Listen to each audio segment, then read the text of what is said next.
welcome to Chile. Valparaíso, Puerto Principal. So, I don't have much to show you because I'm terrified of getting my phone out in public and having it stolen. Um, but I do have a lot to say, and I'm very inspired by Claudia Saluski's vlogs. I honestly used to think vlogging was super cringe until I watched her, and I was like, okay. Her little slice of life. And I don't think I'll ever be as aesthetic as she is. That's okay. It's her job. But I did think I would take a page from her book and I would sit down and I would narrate my experience. So, first of all, I just want to talk about this past week. So, I have been in Valparaiso for 6 days, and I have been in Chile for 9-10 days. So wait, math is really hard. Wednesday, Thursday, Friday, Saturday, Sunday, Monday, Tuesday, Wednesday, Thursday, Friday, 10 days. It's hard because when you're going from what day you are or what day it started and then you're not counting the bookends, you get really confused. So I don't know what's going on. But I have been in Chile for 10 days and I've been in Valparaiso for 6, and my tag is really bothering me. I have had so many complete 180s and it's been so challenging, but also already rewarding. So I want to talk about that, as well as give you a little glimpse as to what I've been doing while I'm here. So I'll start from the beginning. We arrived in Santiago on Wednesday, May 14th. Our flight landed at around 7 a.m. and we got off the plane and we went to the hotel. We had some downtime, some respite. Is that a word? And then we explored Santiago for a few days. So when we were in Santiago, we took a whatever you get in the thing and it goes in the air up the mountain, and then we walked around on the hill, and then we took a funicular down, which is very Chilean because they have so many hills. They have these like open air, well, some of them are, they're like trains slash elevators. This one was like an open air train going straight down a mountain. I was obsessed with it. Given the fact that I'm scared of heights and falling and all of these things, I was like really into these things, which was surprising, but they were fun. Okay, how could I forget my favorite part of Santiago? Los Dominicos.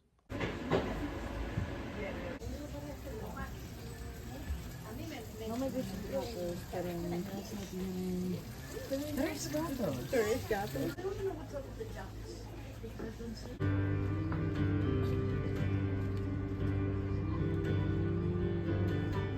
So I am here in Chile with ISA and World Strides, and they do a lot of orientation as soon as you arrive, which is really nice.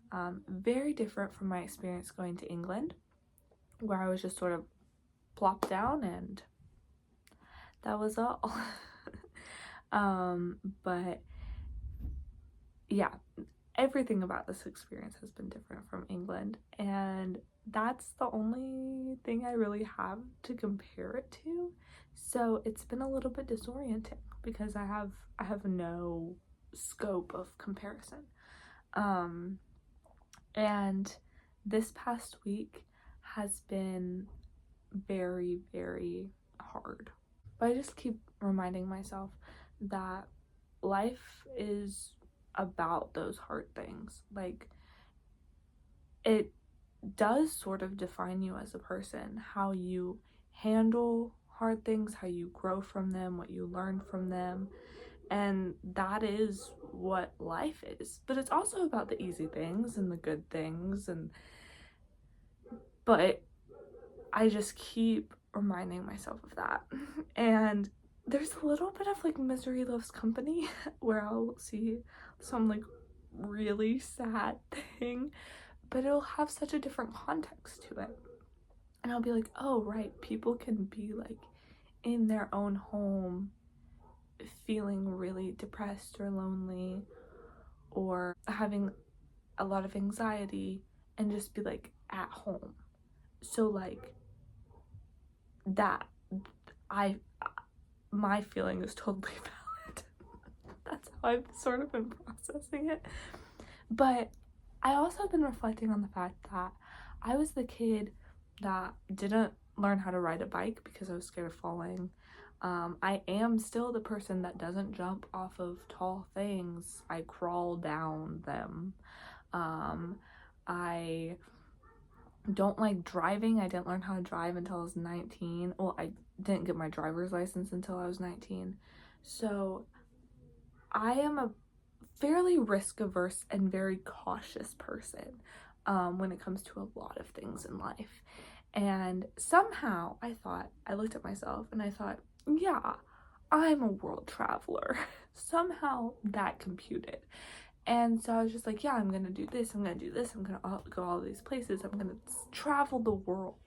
And I didn't think about the fact that I am this very risk averse, cautious person. So then it was surprising when my extremely anxious self was like, what are you doing?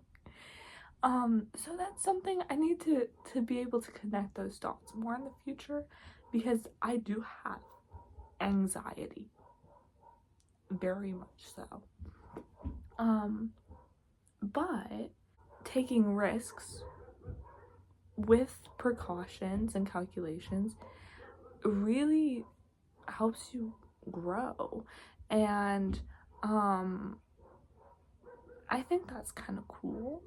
I just keep reminding myself of these things, of these like life mottos or like philosophies or whatever, to sort of stay grounded and like validate my experience, I guess.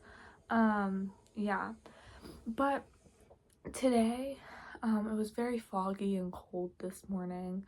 So I was like, I don't want to be outside. But then when the fog cleared, my host mother invited me for a walk, and we took a walk along the ocean, and it was very, very beautiful.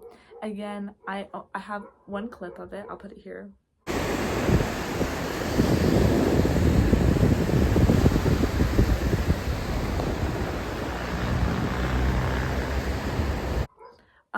That's the only clip I got from our walk, because I'm not getting my phone out in public, which I'm a little bit sad about, because there was so much beautiful like graffiti, and we walked down to like the nicer part of the neighborhood. No offense to like up the hill, but that down the hill near the water, nice.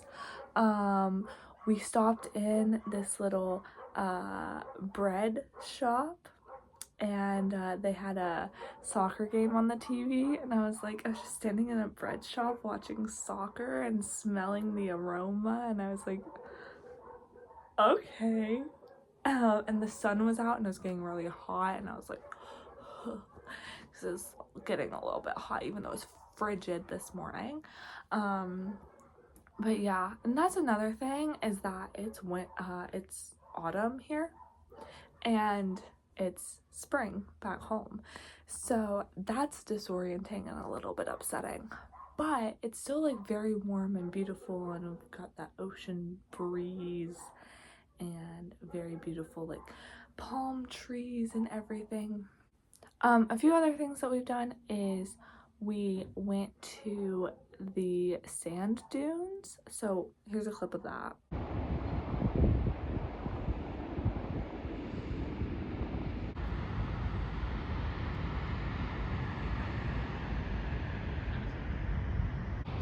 I'm at the sand dunes. It's crazy that there are people that are just sitting here like doing their work or just hanging out. I mean, I know I'm just sort of sitting here hanging out, but I'm like sitting here basking in the glory and the awe of the moment. And there are people that are just like chilling. And I'm like, dang, to have this to just chill to? That's crazy. That's crazy.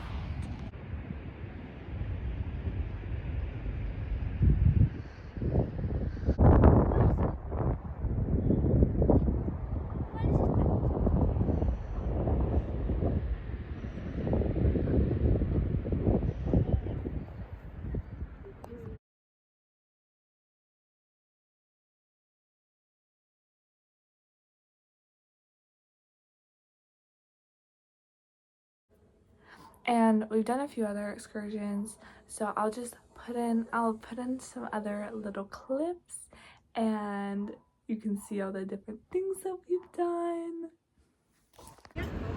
Españoles, el mar llegaba hasta los pies de los edificios. Todo este sector era mar.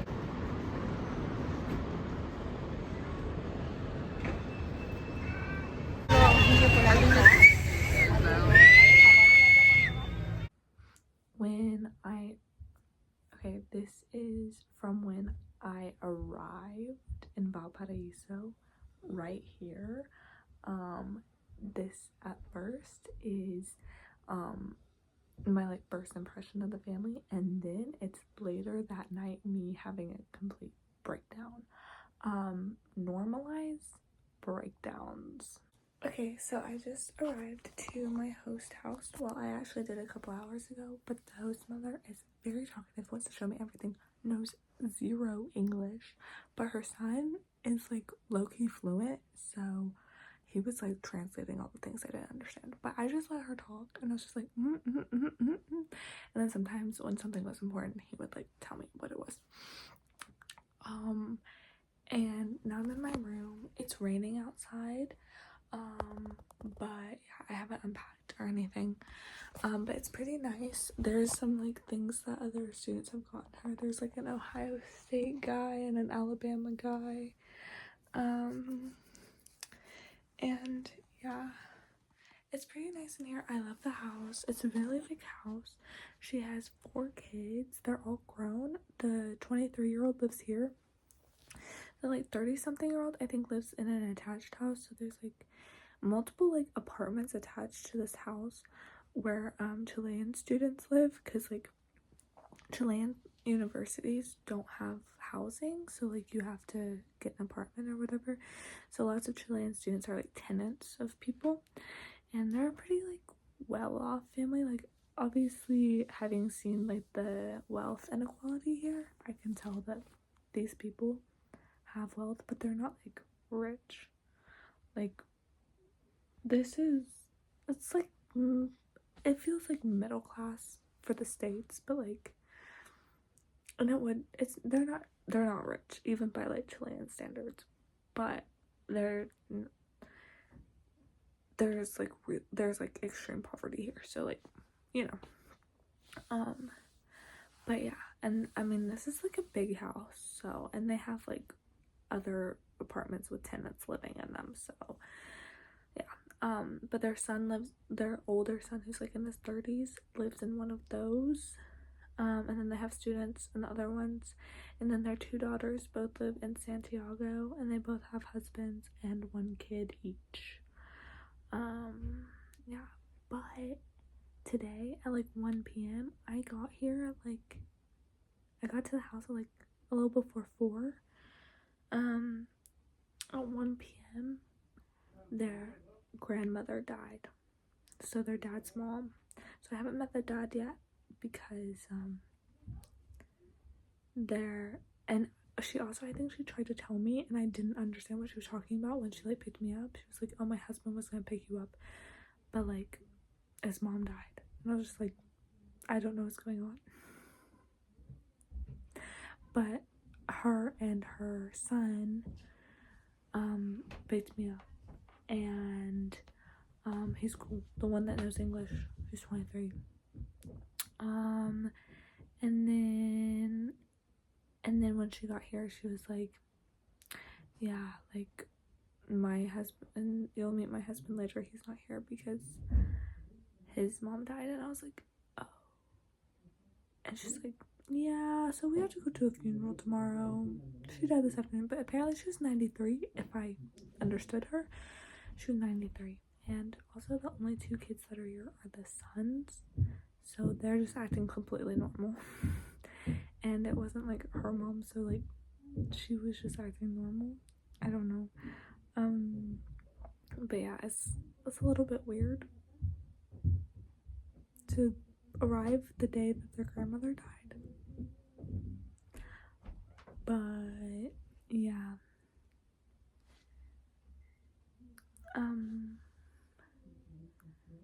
But they're yeah, I don't know. They're going to the funeral tomorrow.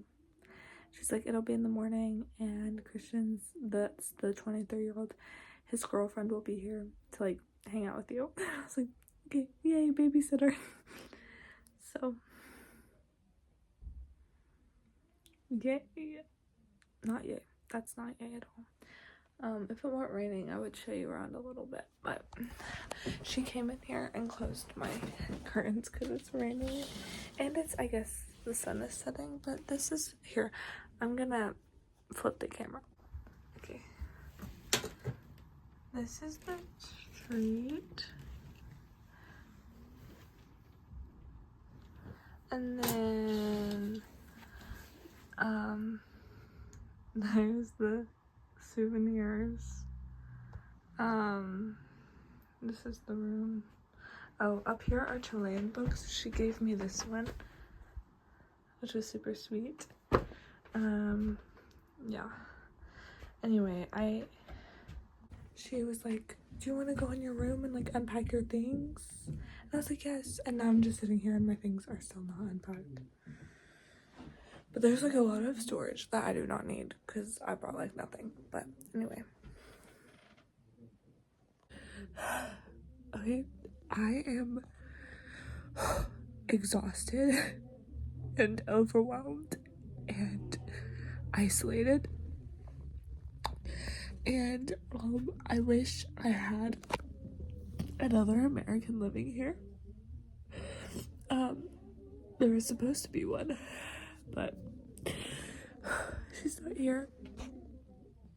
And I just feel really lonely. A lot of people in this family speak English, which is good, but it's just not the same. Like, it's so overwhelming. I don't even know how the fuck I got here or why I'm here. Like, I just want to go. Not like now. I'm obviously not like, oh, I want to go home right now. I just can't wait until I get to go home. And I don't know if I'm ever gonna leave the country again or leave my house. I think I'll probably just stay.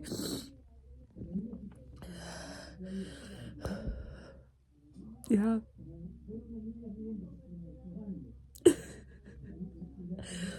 I'm not like a risk-taking person. It's not my personality at all. I don't like risks.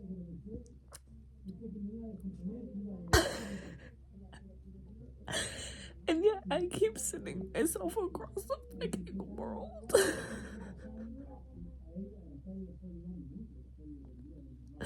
What the fuck? I just want the comfort of my own home. I think vacations and trips are really cool, but besides that, but after this, I'm gonna be a grown-up, and then I can, like, being a grown-up is like you don't have time to spend actual time in other countries, so you just take vacations, and I think that's more my speed, actually. Yeah. I don't have a tissue, and I have so much time. No one's answering my FaceTime calls, so hence the vlog.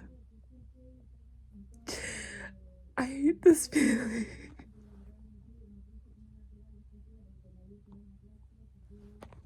Liza said that we probably feel tired early because like it gets dark early, and so our bodies just like don't know. And I just have been feeling so tired so early, like it's crazy, and I have no energy once the sun sets.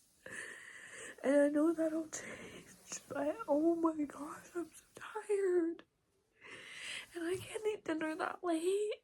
I don't want to eat dinner that late. I want to go to sleep because I would, like, right now, I'm not a night person at all. But usually I'm a night person. But as soon as I have a morning class, girl, I need my 10 hours. I need 10 hours of sleep. And I'm gonna be having morning classes. But I wish classes were like all day. Classes were like all day, because my class, well, it would be so much better if I had that. I'm so jealous. I don't have the 10:45 to 2 class. I have there's 2 classes. There's 3 different class sessions. 9 to 10:15, and then 10:45 to 12:15, 10:30, something like that. And then 12:30 to 2. Yeah, it's 1.5 hours. And I have class 9 to 10:30, and then 10:45 to 12:15, which I kind of hate because I want to sleep in later, and I want to have class from 10:45 to 2. And then, like, that's a whole day for me. But now instead, I'm gonna be so tired, and I'm gonna have to wake up early in the morning, and then there's gonna be a whole day left. I'd rather just take classes all day than have to like do things or like spend. I know this sounds terrible, but I'd rather take classes than like be here. Like, again, I like my family, I like their house, but like, what am I gonna do, huh? I can go hang out with my friends, but like, I don't know. I just want to be in class all the time. Like, I don't want to actually live life. I want to go home. It's so difficult. Every fucking time I travel or I want to be somewhere, I just fucking wish apparition was real, or teleportation or something. So now I'm a lot more settled. It's interesting to think about how 2 days ago I cried for 4 hours straight. Yeah. And even then I was feeling a lot better than I had 2 days before that. So yeah. Every day is a new adventure, a new excursion. And it's also so interesting to think that I've been here for a week, because I guess technically I've been here for like 7 days, again with the bookends thing. But from tomorrow I leave in 28 days, 4 weeks. So that's kind of reassuring, because it was really overwhelming and I was like, I want to go home. And now I'm just like living in the moment a little bit more, but I still like kind of want to go home. So it's a nice reassurance that I'm a fourth of the way through, and this first like this last week feels like it flew by. Like, in the moment it was a lot, but looking back on it I was like, no time at all. So before I know it, it'll have been no time at all, and I'll probably be a little bit sad about that. But I'm looking forward to being sad. Like, right now I am more like ready to go home, you know? But I think the more that I'm here, the more I won't want to leave. And I'm looking forward to that feeling. I'm looking forward to loving it more here.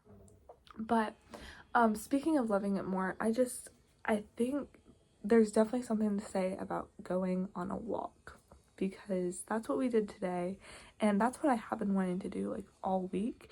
I just have been very nervous about walking, especially alone, because I've gotten so many warnings that at this point I'm scared of everything because again, I'm anxious and I'm risk averse. But it was so nice to walk with my host mother, see all these things, for her to show me everything. I feel more confident walking by myself now, and I just love walking. Number one, love to walk.